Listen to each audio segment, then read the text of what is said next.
Lamar Jackson trade rumors are back. Yeah, you heard that right. We're living in a nightmare.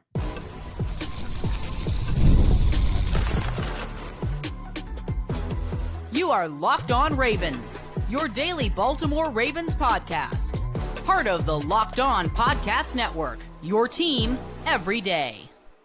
You are Locked On Ravens. Welcome into the show. I'm your host, Kevin Oestreicher of Ravens Wire, here with you on the Locked On Podcast Network, your team every day, and now the #1 sports podcast network. Appreciate everybody for being here, making Locked On Ravens a part of your day, and thank you to all the everydayers, the first-time listeners. If you're somewhere in the middle, thank you as well. We have 5 days a week plus more of daily Ravens coverage here on Locked On Ravens, and on today's show, there was a Baltimore Ravens column by Mike Preston that has the whole NFL world talking, got national attention. It sparked Lamar Jackson trade rumors. It has accusations about Lamar Jackson, and there's just so much happening, and feels like this season, this nightmare season, cannot be over soon enough. Also, John Harbaugh addressed he and Lamar Jackson's relationship, and we will have Crossover Thursday with Brandon Snide, the host of the Locked On Packers Squad show.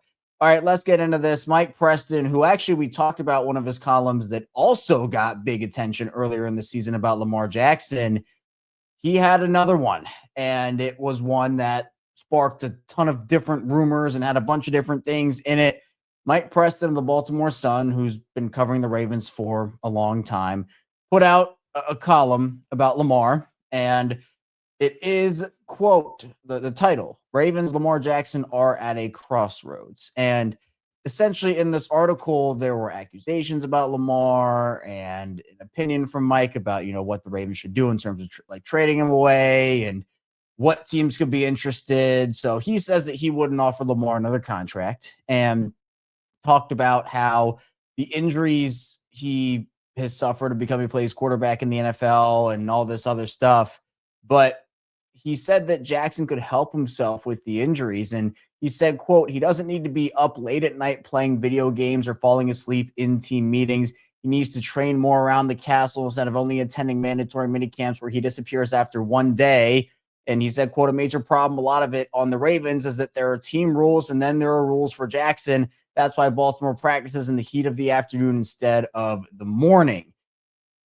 Those are pretty big things to say. And there also isn't a timeline on this stuff about Lamar either. Like, when did it happen? Is this happening now? Did it happen during his rookie season? Like, is it been continuous? Was it one time? Like, it's a big deal to say stuff like that. And, there's been no reporting on that happening before. And it just feels very vague and very, very pointed to make a specific point where I guess timing would make it seem like if it was a long time ago, oh, well, okay, that's something that's been addressed. But if it's happening recently, then okay, yeah, that's a bigger issue. Maybe it doesn't happen at all. And I don't know if it has happened.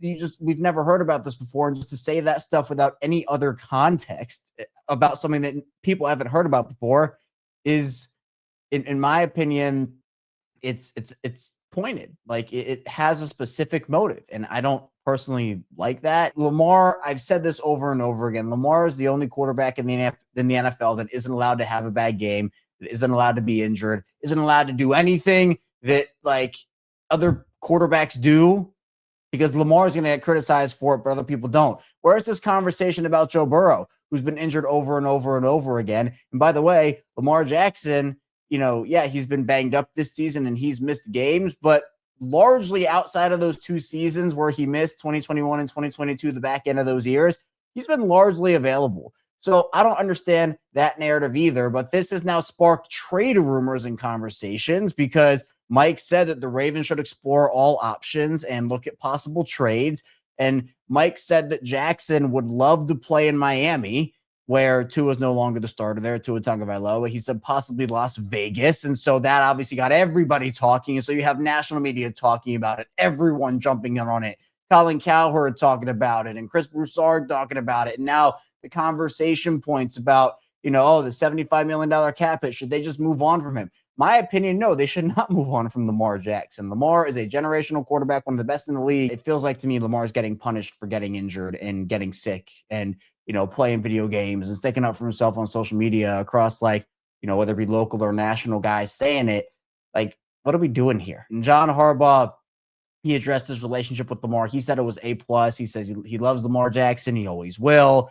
Said he had a good conversation with Lamar yesterday morning. So John feels like he and Lamar's relationship is in a good spot. But again, I don't see that pairing returning together in 2026. I think that one of them will probably be gone. And again, like the most obvious solution there, in my opinion, is moving on from John Harbaugh. But without diving into a crossover Thursday with Brandon Snide, the host of the Locked On Packers Squad Show, talking about key storylines, key matchups, and more for Baltimore's Week 17 matchup in Green Bay. Brandon, happy holidays and Merry Christmas as we are doing this crossover Thursday on Christmas Day. And hopefully both these teams want some presents under their tree instead of some coal in their stocking, as both of them need big wins to keep for the Ravens, their playoff hopes alive, as they are going to get eliminated with a loss here. And for the Packers, I know they are battling it out in that NFC. Brandon, for you, I'm curious as always, usually it's the away team that starts, since the Ravens are the away team. I want to ask you this question. I'll give my 2 cents on it and then throw it to you. Sure. With the way that these two teams are positioned right now, coming off of really brutal losses, both of them, I think the motivation factor is going to be really high, because to me, that's one of the biggest storylines for Baltimore right now. Is they had an abysmal loss to the Patriots in Week 16. They were setting up for a really exciting finish in the postseason, and then they have it right in front of them, and all of a sudden it just collapses right in front of their eyes. And we kind of saw something similar happen with the Packers, where it's felt like, all right, hey, this is all right, look at this. And then all of a sudden it's okay, now the Bears are winning the game. It's overtime, game over. The motivation to me is going to be really big for both these teams, because I think personally the Ravens play pretty well with their backs against the wall. Both these teams dealing with some injuries as well. I mean, how much of this to you is just going to be like pure anger on both these sides of like, we're pissed off, you're pissed off, we're just going to hit each other hard and make this a physical game? Yeah, that's the biggest thing, Kevin, right? Is what team responds better to the adversity, right? Matt LaFleur for the Packers side has kind of been preaching it. And the Packers, unfortunately, have battled it all season long, right? I mean, they just have no team at this point, Kevin, this is healthy. But when you lose your best offensive weapon outside of Jordan Love, you lose Tucker Kraft to an ACL tear, you lose arguably the best defensive player in football. I know Myles Garrett is likely going to break the record, but Micah Parsons is pretty good. You lose him to an ACL tear. Your best running back, Josh Jacobs, is banged up. Your all-pro right tackle, Zach Tom, is banged up. So it's like, which team, the storyline is which team responds to the adversity. Both really bad losses. I said this on the squad show. I have no issue with saying it here with you. It's the worst Packers regular season loss I've ever been a part of, Kevin. Like, you're up 16-6 with 5 minutes left in the ball game. Essentially, all you got to do is fall on the onside kick. Romeo Doubs does not. The Bears have life again. And that loss was so trickling for the Green Bay Packers, right? You go into Chicago, you lose Jordan Love. I didn't even mention the injuries with Jordan Love. He left that game in the second quarter with a concussion. And it was a roller coaster game. So you're like, well, Jordan Love's gone. It's probably Chicago's probably going to take it. That didn't happen. Like, Malik Willis came in and was awesome the whole entire game. The Packers should have won that game. They would have been in the driver's seat for the NFC North. They would have owned the tiebreaker over the Bears. All they would have to do is win, a game probably at, one of the 2 last games of their season. The Bears have a tough end of their season with the Niners and the Lions. So now it's like, okay, well, the Steelers, pretty much control their destiny as far as the AFC North, and the Ravens need a lot of help. The Packers control their destiny as far as getting into the postseason. But I don't think that's enough for this Packers team. Like, they want more. It's going to be interesting to see which team responds to that adversity. Both teams losing, as you mentioned, really crucial games on their schedule. Yeah, you mentioned the quarterback situation. And of course, Brandon, the NFL, the reason they flexed this game was so they could get the Tyler Huntley versus Malik Willis matchup. You know it, baby. I mean, that's what they were hoping for. But no, I mean, jokes aside, Lamar Jackson leaves the Ravens game against the Patriots in Week 16 right before the half with a back injury. He was not able to return. John Harbaugh essentially diagnosed it as a significant contusion. And Lamar, that's something that even with everything he could to try to return, wasn't able to. And obviously Jordan Love with his concussion. A lot of eyes on both those guys as the practice week continues on here. But both those quarterbacks put their respective teams in position, I think a little differently. I mean, Tyler Huntley came in, was asked to essentially be a game manager, which he did really well. Malik Willis came in there and just balled for Green Bay. So these are two very capable quarterbacks that a lot of people like. I think Tyler Huntley could go into Lambeau if the cards are right and beat Green Bay. I think Malik Willis could beat Baltimore if the cards are right for him. But I think the biggest storyline for the Ravens side of things is, hey, Lamar Jackson's already missed a month with a hamstring injury. He's been banged up all year with different variations of leg injuries, knee injuries, foot injuries, ankle injuries. Obviously, now this back is a new thing. A lot of that has to do with the offensive line. He's just been hit a ton this year, and it's limited his ability as a runner this year, which has been really tough for Baltimore. And so Tyler Huntley's a downgrade from Lamar Jackson. Like, I'm not saying Tyler Huntley can go in there and do what Lamar can, because Lamar Jackson is one of one. But we saw Tyler Huntley in a do or die spot for Baltimore weeks ago against a team the Packers fans are very familiar with in the Chicago Bears, save the Ravens. Tyler Huntley beat the Bears by himself in that game. Yeah, and absolutely. I think that there's a possibility that he could do it again. Both these teams are banged up in different ways, but obviously, if Lamar Jackson doesn't play for Baltimore, there's a huge storyline. Yeah, and I think too, like they're humans, right? Like, they're football players, they're gladiators, they're going in there, they're banged up, they're bruised. They're also humans, Kevin. And I think if you're if you were to ask any one of those Packers defensive players, would you rather face Lamar Jackson or Tyler Huntley? They're going to all say Tyler Huntley. And I think automatically, and I don't want to speak for them, but I'm just assuming that there's a drop off a little bit of the excitement of that edge, right? Like, you're going up against an MVP and Lamar Jackson, and then he's ruled out. Okay, it's Tyler Huntley. It's like when the Packers lost Micah Parsons, like, were the Bears expecting, player, X, Y, or Z to step up in the way that they did against Caleb Williams and the Bears. I mean, the Packers defense had those Bears, caged up for most of that game, really up until the last 5 minutes of the ball game. So if Lamar is ruled out and if it is Tyler Huntley, I think for the Packers defense, like, you got to maintain that edge. You got to maintain the aggressiveness that you had against Caleb Williams, the aggressiveness you had against Bo Nix a week before the Bears game, and not have that drop off of, okay, their best players out, so now I can kind of take a little bit of a break. I can take a little bit of an ease this week, and we don't have to really prepare super hard for Lamar Jackson and the Ravens. And that's important, right? That's the biggest storyline, I think, coming out of Green Bay. Kevin, I kind of hit on it earlier, is how do you respond after that loss? Like, how do you wash that bad taste out of your mouth if you're the Green Bay Packers? I think it is worth noting, this is the youngest team in the NFL. They were up by 2 scores with minutes left in a ball game that they maybe should not have been winning, but were winning, and then looked like they were going to win. Like, how do they respond from that, being the youngest team in the NFL? And, oh, by the way, how do you respond with that? With your backup quarterback, not taking anything away from Malik Willis, but you don't have Jordan Love possibly not leading you going forward into this game. And if he even does, like, how much of Jordan Love are you getting with that concussion? That was a really vicious hit that he took from Austin Booker in the second quarter of that Chicago Bear game. So I think it is going to be something to obviously keep an eye on how this team responds. Like, you're the youngest team in the NFL. There's not a whole lot of veterans, Kevin, on this Green Bay Packers team that have been there, done that, right? Like, Jordan Love is the leader of this team, and he's in his 3rd year starting. Like, he hasn't been through those moments, these moments of these losses. I think that's obviously the biggest storyline, is which quarterback you're going to get for both one of these teams, right? How does the defense prepare for 2 different quarterbacks? How does the offense prepare? What does the game plan look like for 2 different quarterbacks? I don't know as much about Huntley and Lamar Jackson. I know Lamar Jackson's very special. 2 different offenses, Kevin, I can tell you, with Jordan Love and Malik Willis. So that's going to be the struggle, the tug of war that Matt LaFleur, offensive coordinator Adam Stenovich, offensive line coach Luke Buckus, that's what they're going to have to be dealing with going into this week, and vice versa for Jeff Hafley and the Packers defense, and how they prepare for whichever quarterback suits up for the Baltimore Ravens. And there are plenty of matchups to look at in this one, far beyond the quarterback position. I think there are a lot of really intriguing ones for both Baltimore and Green Bay. So coming up, we will dive into some of those. All that and more coming up on this crossover Thursday of Locked On Ravens and Locked On Packers.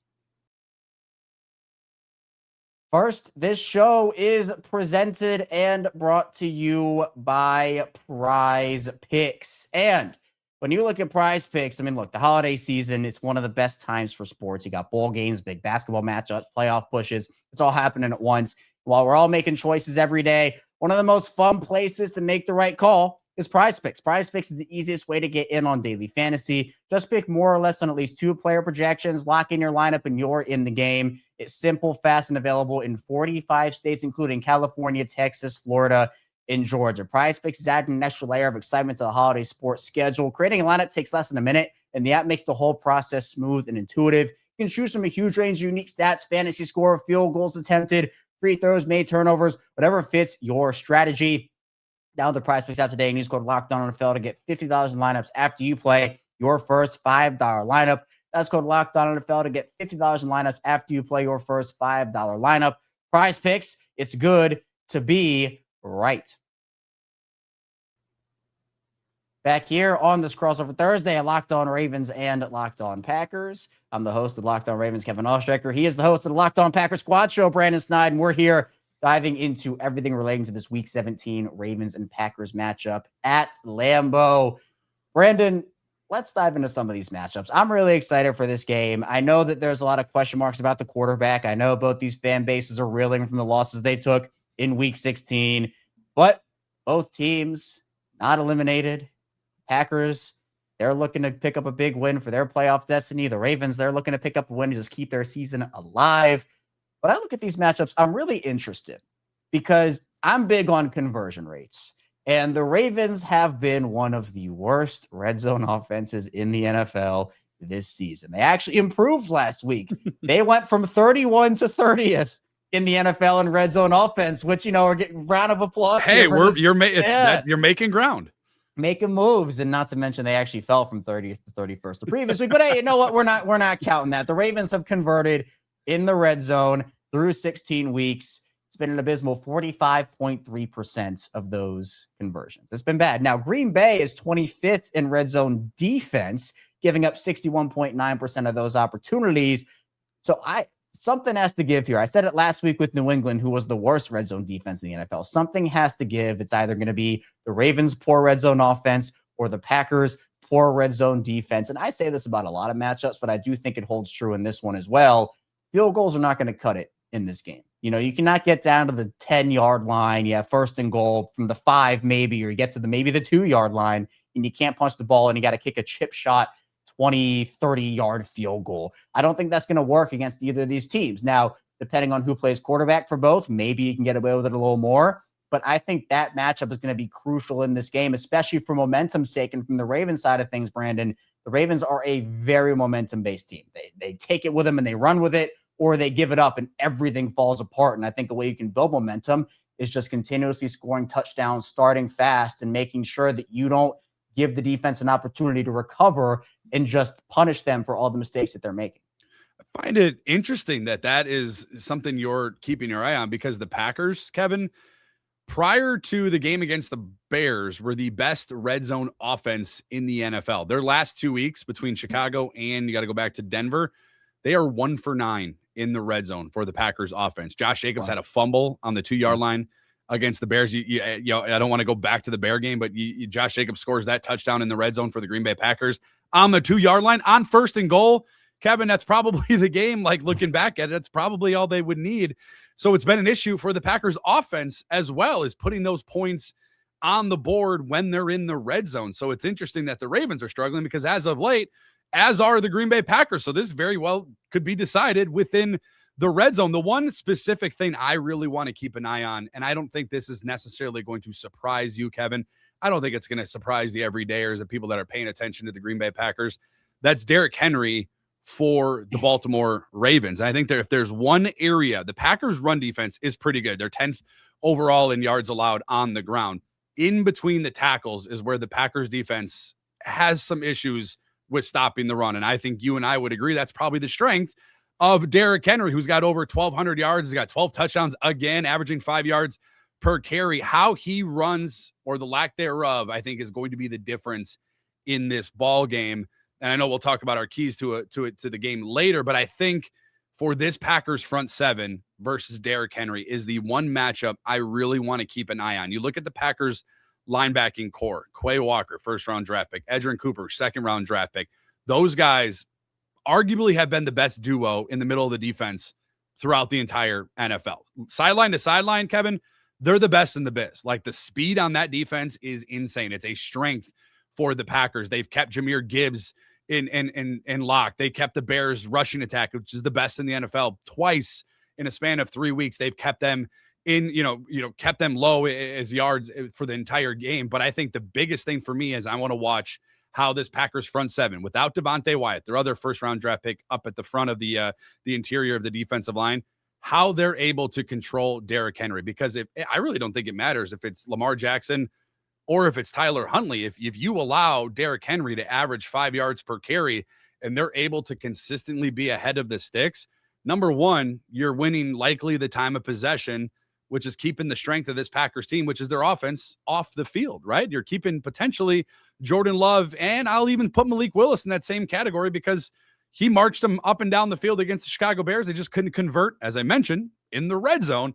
So the one thing I'm really keeping an eye on is Derrick Henry. I think he's the key piece for Baltimore. Obviously, having Lamar Jackson, he's one of one. He's a super talent. He's an MVP of the National Football League. There's not many players that are as electric as Lamar Jackson with the football in his hands. But I think the biggest thing, I think I would be on Mount Obvious if I said, contain Lamar Jackson. I think we all know that needs to happen. Yeah. But the thing is, if you allow Derrick Henry to settle into this game, and then you allow, the threat of Tyler Huntley getting loose a little bit, maybe it's Lamar Jackson, you're able, you lose contain of Mark Andrews, you lose a contain of Zay Flowers, like they're able to open up a different side of their playbook. I think you have to be able to keep that run offense of the Ravens in check. And the run offense, I know it's not a great year for the Ravens, but they can still run the ball. I think that's a real threat against this Packers defense. I have good news for you, Brandon, and for Packers fans.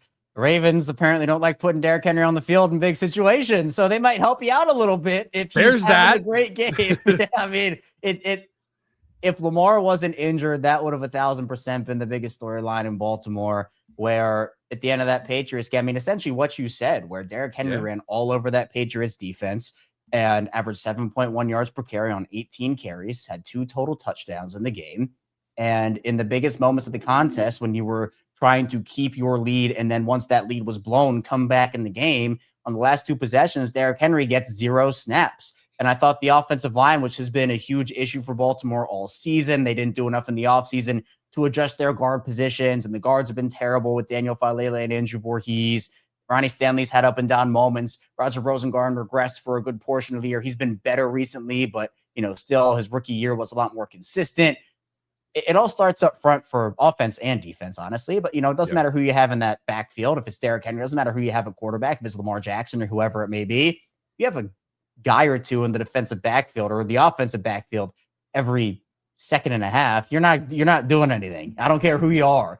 And I thought that the offensive line for Baltimore played their best collective game of the season last week against the Patriots, but they just don't go to that well. And this is not the first or the second or the third time that this has happened in the John Harbaugh era. So, Harbaugh's on the hot seat right now. It's a whole different conversation. But to your point, it's decisions like that that have got them there when there's such an obvious script in front of you. Something you laid out perfectly. Like, that's exactly what the Ravens should do, is you try to open up their offense with the run game. I'm not a genius, Kevin, but I would just give it to him. Like, I wouldn't want to tackle him at the end of December at Lambeau Field. Like, I wouldn't want to get in front of him if I'm a defender. Just that fourth quarter, you've already tried to tackle him for 45 minutes. Like, I'm not trying to step in front of Derrick Henry on those plays. Like, It's right in front of you, and it hasn't worked. So, at least for John Harbaugh, it hasn't worked, and it hasn't really gotten through to him. So I would expect a heavy dosage of Derrick Henry in this game, if not for anything more than a Derrick Henry, please save my job game from John Harbaugh,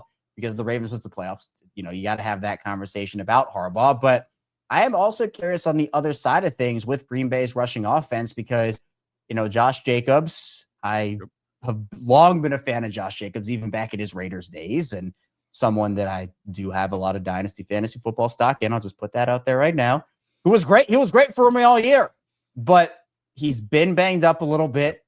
And Emmanuel Wilson has come in and I think ran the ball pretty well. I think he's been a nice find for Green Bay, and he's really taken on a really nice role for them. Baltimore's run defense has found themselves over the last couple of weeks, and their defense is so night and day better than what it was in the early part of the season. They were second to last, bottom 5 in almost every major statistical defensive category over the first 7 weeks of the season. and they've come back with a vengeance, particularly on that run defense where you have guys like Travis Jones on the edge, guys like Mike Green and Draymond Jones as well. Tavius Robinson is back, who's a very good run defender. But I'm curious because with Green Bay's rushing offense, their yards per carry numbers haven't been great this season in terms of that. They're averaging just 4.2 on the ground, which isn't terrible, but it's good for 24th in the NFL. I think they've run the ball better than those numbers suggest. I think the offense on the ground has been better than that. And I'm not just a pure stats guy. I like to watch the games and see what's happening on the football field. And Josh Jacobs has run the ball well. Emmanuel Wilson has run the ball well. But to me, if you can stop that and make that a non-factor, put the Packers in second and long, make sure they don't have that option available to them. And that helps if you're up in this game. You know, if you're up 17-3 or 14-10 or whatever it may be. I think for Baltimore, stopping that Green Bay rushing attack, making the Packers offense one-dimensional is a very big key for them. But I am curious because, you know, you mentioned Zach Tom. That's a big piece of their offensive line. Obviously, they've dealt with other injuries there as well. Baltimore's D-line has sometimes struggled to generate pressure on the quarterback. So in the passing game, that's something where we saw it on Sunday night. Drake May was just patting the ball. Who's open? Where am I going? Where am I? And guys just can't cover for that long. So I think you have to be able to win somewhere. And to me, if I'm Baltimore, I'm identifying that run game, but I'm curious about that tandem of Josh Jacobs and Emmanuel Wilson because they're a really good duo. Yeah, and if you add to the rushing attack, like let's say it's Malik Willis, Kevin, like that's a whole different area of trying to stop the run, right? And the Bears, absolutely, they struggled with it in Week 16, man. They really struggled with containing Malik Willis on the outside. The zone read was really good for the Green Bay Packers. Quite frankly, I think you talked about John Harbaugh. I think Matt LaFleur should have went to it a lot more than he did and called Malik's number, or maybe that's Malik calling his own number more times than he did. But the big thing for the Packers is, and it's really been a strength for many, many years, Kevin, it's the offensive line. Like it's been so inconsistent, even when guys have been healthy, right? Zach Tom's really never been healthy. Like week 3, I think it was, he tore his oblique, like, and it just kind of has never been fully healthy. Then he has a knee injury against the Broncos, and it just like Aaron Banks was the free agent acquisition of the summer or of the spring for the Green Bay Packers. He hasn't lived up to that contract. Elton Jenkins, who moved from left guard to center, he's out for this season after breaking a leg. Then you take Sean Ryan, their right guard, slide him over to center. You insert a rookie second rounder, Anthony Bell, moving musical chairs, Kevin, for the offensive line for the Green Bay Packers. That's been the biggest thing. There has not been continuity up front for this team. It feels like there's a different starting 5 almost every single week. And when you have that inconsistency, not breaking any news, but you're just not going to be as effective, certainly against teams that like to, pound, get after the quarterback. And I know Baltimore is not, one of the strengths of their defense, but the other teams throughout the Packers schedule have been. And that's where you're seeing the running game kind of take its toll, is the offensive line for the Green Bay Packers. And a big reason why Jordan Love has a concussion is the lack thereof of the offensive line blocking up front. Yeah, and we sprinkle it in a lot when it comes to potential keys to victory for both the Ravens and the Packers in this game with our big stories and matchups. But in the final part of the show, we'll officially lay them out, how Green Bay can win this game and how Baltimore can win this game. So stay tuned. Plenty coming up on this crossover Thursday at Locked On Ravens and Locked On Packers.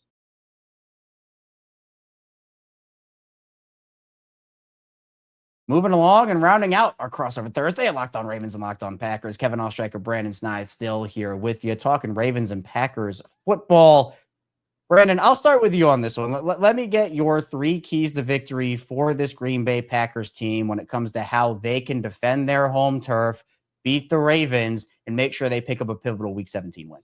Yeah, and it's 2 of the 3, Kevin. We kind of already hit on it, but the first one for me, it's a reason that they probably have almost 3 losses on their schedule. I guess it's a tie technically with the Dallas Cowboys. Special teams, Kevin. It's literally has costed them. They would have probably already have clinched the NFC North, Kevin. I'm being quite honest with you. They probably would have beat Dallas had they not blocked the extra point. They probably would have beaten, I know they would have beaten Cleveland on a walk-off field goal, but that was blocked. Then you look at the Chicago Bears in Week 16, where you can't recover the onside kick. The Packers have 5 losses. That's 3 off the top of my head, Kevin, due to special teams. Like, it's literally been an issue with the Green Bay Packers, I think, since I've been alive, Kevin, but it has gotten worse and worse because Rich Bisaccia is the highest paid coordinator, or one of, in the entire NFL. And it's been a unit that continues to struggle. And guess what?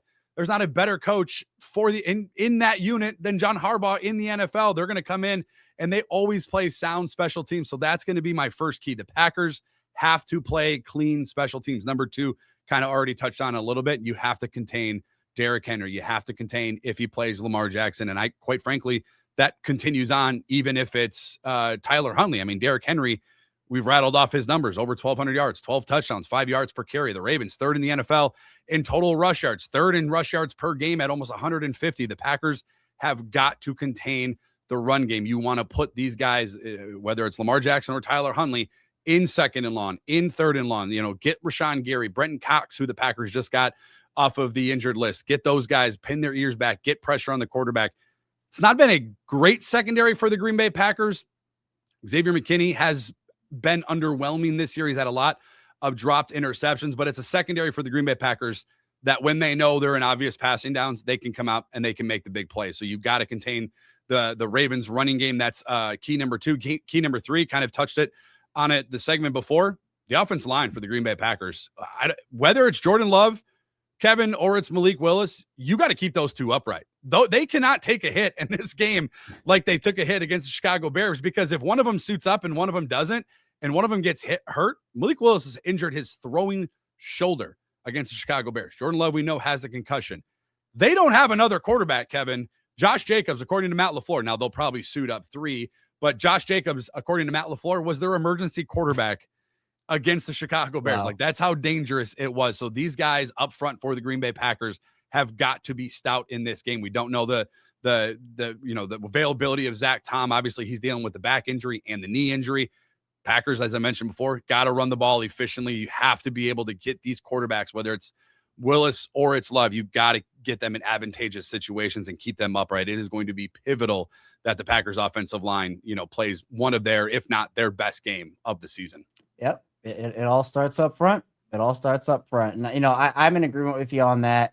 I think the Ravens, it kind of goes into it. So I was going to talk about winning the turnover battle for Baltimore, first of all. And part of that is, keeping Tyler Huntley or Lamar Jackson, whoever's out there, keeping them upright, not letting them take hits, not speeding up their internal clocks. And as a defense, you have to put Malik Willis and Jordan Love in those situations. Sure. So exactly Absolutely. what your point was. The Ravens, they really struggled to force turnovers early in the season. They have gotten better at it as the year has gone on. And again, like I said, with the Ravens being such a momentum-based team, they really take that momentum from turnovers. They had two really big ones against New England on Sunday night. And again, that game didn't result in a win, but you could tell it. The Patriots were driving. They were looking to take the momentum back. And then an interception by Marlon Humphrey and a strip sack fumble by Ardarius Washington right before the half really turned those tides to, I guess, at the end of the game, not let the Patriots win by more, but keep the Ravens in the game at the end. So I think winning the turnover battle is going to be huge for Baltimore.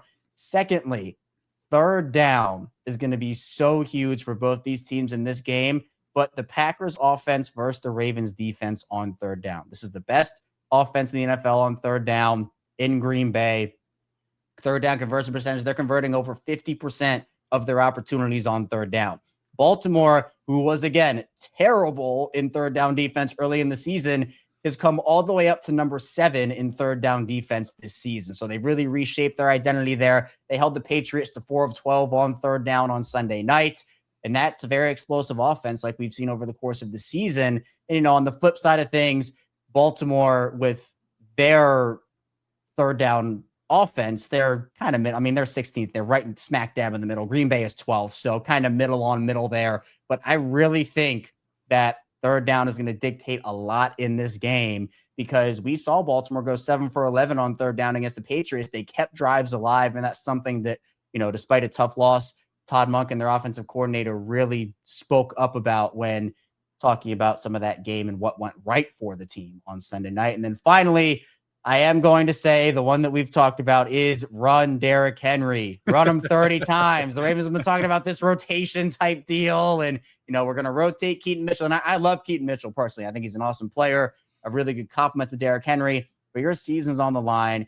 Your star players need to be the ones that you utilize. And like we talked about, the Ravens, if they can run the ball effectively early, opening up their play action game, using the tight ends effectively in that, Like, they just need guys to step up and just play your game. Too many times the Ravens have just gone away from that ground game. And like you talked about, Brandon, I mean, this right now is the best rushing offense in the NFL in yards per attempt.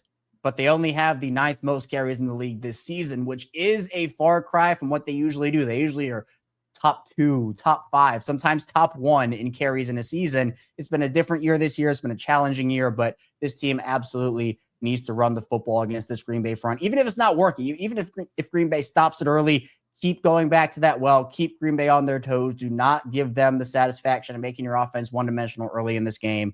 That's going to be something I think Baltimore has to do really effectively. Brandon's awesome. Be sure to check him out over at the Locked On Packers Squad Show, part of the Locked On Podcast Network, your team every day. That's all I have for you here today on Locked On Ravens. Thank you so much for tuning into the show. On the way out, be sure to like and subscribe button in video form and follow along and subscribe in audio form for 5 days a week, plus more of daily Ravens coverage and content coming up tomorrow. We're diving into more Ravens coverage and content, rounding out the week. So be sure to stay tuned, and I'll see you right back here soon on Locked On Ravens.